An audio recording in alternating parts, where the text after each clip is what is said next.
আসসালামু আলাইকুম। সবাই কেমন আছো? আশা করছি সবাই ভালো আছো। আলহামদুলিল্লাহ, আল্লাহর অশেষ রহমতে আপনাদের দুয়ায় আমিও বেশ ভালো আছি।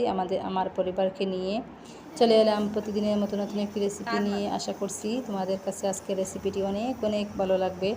যেহেতু এই রেসিপিটা হচ্ছে স্বাস্থ্যসম্মত, অনেক ভালো স্বাস্থ্যের জন্যে, আমাদের চোখের জন্য অনেক ভালো। এই পাতাটা চিনতে পারছেন কি না আপনারা কমেন্ট সেকশনে জানাবেন। এই পাতাটা হচ্ছে কলমি শাক। আপনাদেরকে দেখিয়ে দিলাম এই পাতাটা।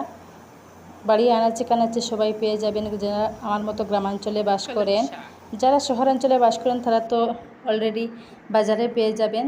তারপরে হচ্ছে আজকে কলমি শাক দিয়ে এমন একটা রেসিপি তৈরি করব, সেটা আপনাদের সাথে শেয়ার করে নিচ্ছি। রেসিপিটি চলুন দেখে নেই। এখানে হচ্ছে আমি কলমি শাক কুচি কুচি করে কেটে নিয়েছি। তারপরে হচ্ছে দিয়ে দিচ্ছি এখানে পেঁয়াজ কুচি, তারপরে দিয়ে দিচ্ছি স্বাদ অনুযায়ী লবণ। ইনশাআল্লাহ ভিডিও জুড়ে দেখার চেষ্টা করবেন। এখানে হচ্ছে কিছু পাতাকপি দিয়ে দিয়েছি কুচি করে, তারপরে দিয়ে দিচ্ছি একটা আলু কুচি করে, তারপরে দিয়ে দিচ্ছি সামান্য কিছু লঙ্কা কুচি। যে যার মতো জাল পছন্দ করেন ততটুকু দিতে পারেন। তারপরে দিয়ে দিচ্ছি আমি এখানে নাগা ধনিয়া পাতা।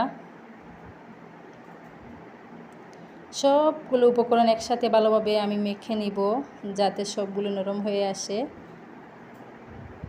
একটু হাতে সময় নিয়ে মেখে নিতে হবে, যাতে তাড়াতাড়ি এগুলো সব নরম হয়ে আসে। আপনাদের সবার কাছে আমার একটাই অনুরোধ, আমার চ্যানেলটা সাবস্ক্রাইব করে আমার ভিডিওটা কন্টিনিউ করে নেবেন। একটি লাইক দিয়ে দিবেন ভিডিওটি কোনো অংশ ভালো লাগে থাকলে ফ্রেন্ড ফ্যামিলিদের সাথে শেয়ার করে নেবেন। তারপরে হচ্ছে এখানে আমি দিয়ে দিচ্ছি চালের গুঁড়া। এখানে হচ্ছে চালের গুঁড়া আমার ঘরে ছিল, সেই জন্য আমি দিয়ে দিয়েছি। আপনারা হচ্ছে বাজার থেকে কিনে যে চালের গুঁড়া আনেন সেটাও দিতে পারেন। তারপরে দিয়ে দিচ্ছি লঙ্কা গুঁড়া, তারপরে দিয়ে দিচ্ছি হলুদের গুঁড়া, দিয়ে দিচ্ছি আমি এখানে বাখরের গুঁড়া, একটু দিয়েছিলাম চাট মশলা বা নুডলসের প্যাকেটের মশলা দিলেই হবে। তারপরে হচ্ছে আবারও হাত দিয়ে মেখে নিচ্ছি।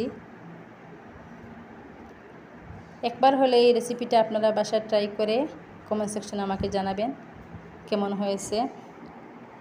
এইরকম আমি নাস্তাগুলো শেপ দিয়ে নিচ্ছি একে একে করে, যে যার মতো করে শেপ দিতে পারেন। যদি দেখেন নাস্তাগুলো একটু নরম হয়ে আসছে, তারপরে এখানে সামান্য একটু আটাও অ্যাড করতে পারবেন, ময়দাও অ্যাড করতে পারবেন।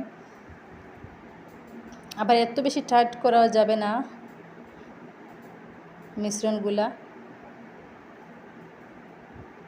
তারপরে আমি চুলায় একটা প্যান বসিয়ে দিলাম। প্যানে পরিমাণ মতো তেল দিয়ে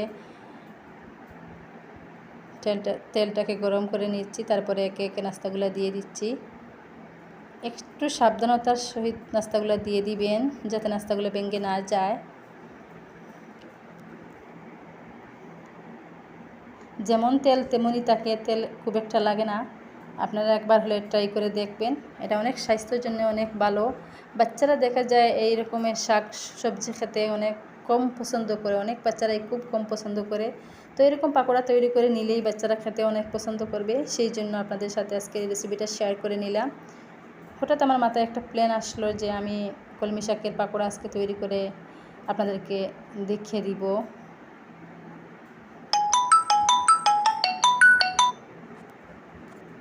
তো দেখতেই পাচ্ছেন আমার নাস্তাগুলা একদিকে হচ্ছে।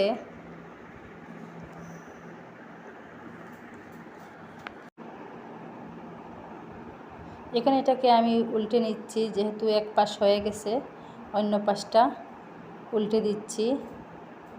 সাবধানতার সহিত কিছু দিয়ে দিবেন উল্টে পাল্টে। দেখুন কালারটা অনেক সুন্দর হয়ে আসছে।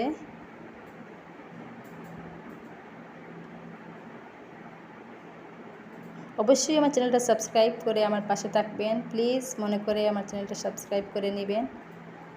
আমার এই ছোট্ট চ্যানেলটার পাশে থাকবেন, পাশে থাকা বেল বাটনটি অন করে নেবেন, তাহলে নতুন নতুন ভিডিও দেওয়ার সাথে সাথে আপনারা পেয়ে যাবেন। মাশাআল্লাহ, এদিকে আমার নাস্তাগুলো হয়ে গেছে, আমি তুলে নিচ্ছি এক ব্যাচ। তারপরে অন্য ব্যাচে দিয়ে দিব আবারও। দেখতেই পাচ্ছেন ভিডিওর মাধ্যমে কোনো প্রকার তেল যে এখানে বেশি লেগেছে সেটা নয়, তেল যেমন দিয়েছিলাম তেমনই আছে, খুব একটা তেল লাগে না।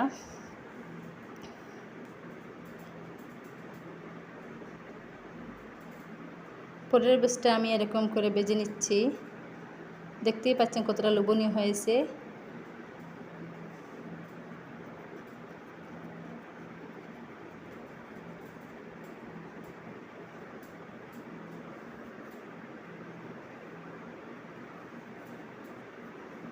সবাই একটু সাপোর্ট করবেন আমাকে। ভিডিওটি দেখে দেখে বারবার বলছি একটি লাইক দিয়ে যাবেন। আপনাদের লাইক আমাদেরকে অনেক উৎসাহিত করে পরবর্তী ভিডিও দিয়ে আসার জন্য, অনেক আনন্দ যোগায়। সেই জন্য আপনাদেরকে বারবার বলছি যে আপনারা ভিডিও দেখে দেখে একটি লাইক দিয়ে দিবেন। অনেক আপুরা ভাইয়ারা আছে আমার ভিডিও দেখে যান কিন্তু লাইক দিতে ভুলে যান। প্লিজ মনে করে আমার ভিডিওতে একটা লাইক দিয়ে যাবেন। সবাই ভালো থাকবেন, সুস্থ থাকবেন। আল্লাহ হাফিজ।